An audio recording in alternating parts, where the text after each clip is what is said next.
All right, so today we're going to do a video with Joan Wildman of Trident Land Transfer. So first we'll do a little bit of introduction and also a disclaimer because this is not legal information, just some questions that I've come up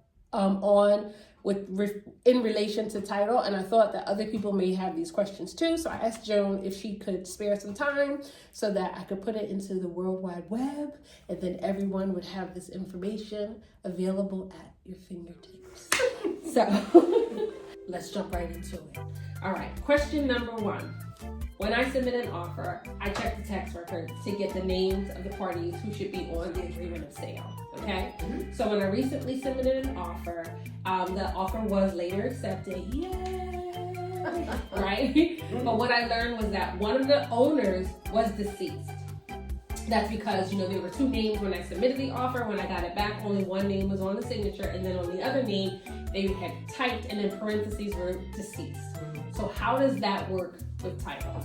So when we do the search work at the public records, if the death certificate is filed in the county in which the property is located, we'll pick it up. Okay.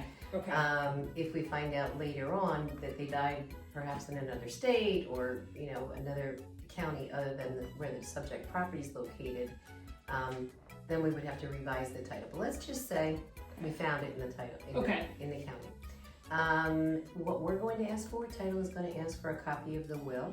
Okay. The copy of the will needs to be reviewed simply because we need to see who was named as the executor. Okay. But secondarily, we're looking for whether or not that asset, that piece of property, was willed directly to somebody. Okay. So the executor's in charge, and then there could be what's called a specific device, like, I, Joan, give my property at 123 Sesame Street to Tiffany. Okay. So in that case then, not only does the executor need to sign and agree to the sale, but so does the person who stands to receive it. Gotcha. All right. So in this case, it was co-owned between the mother and one of the children. Okay.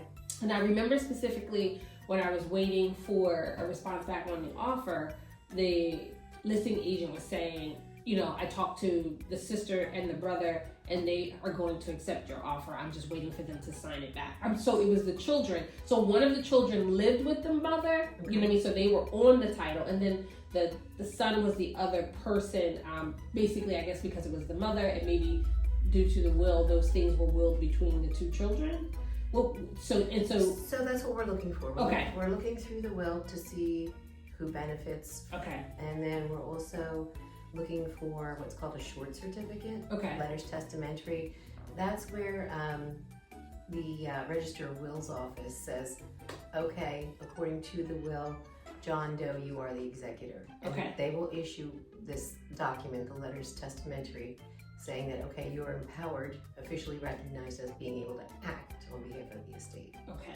The other thing we're looking for too is, it's called the inheritance tax return.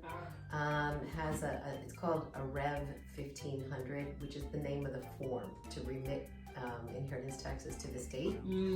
And the factor for determining what the tax is depends on relationship to the deceased. So it could be 4.5% for children, or it could be 15% for a friend. Okay. So, and that's really important too, because if it was, and I'm just thinking this out now that you mentioned it. If a parent and a child co-own, right? A part of that is I was a co-owner with my parent, right? But then the other portion of it would be the inheritance tax, not the full portion. Okay, so that's a good answer. Thank you. If you're still here, a quick recap.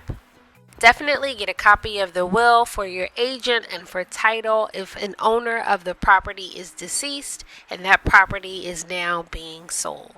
My name is Tiffany Nelson, and I am a realtor here in Allentown and its surrounding areas. If you or someone you know needs a realtor, I would love to hear from you.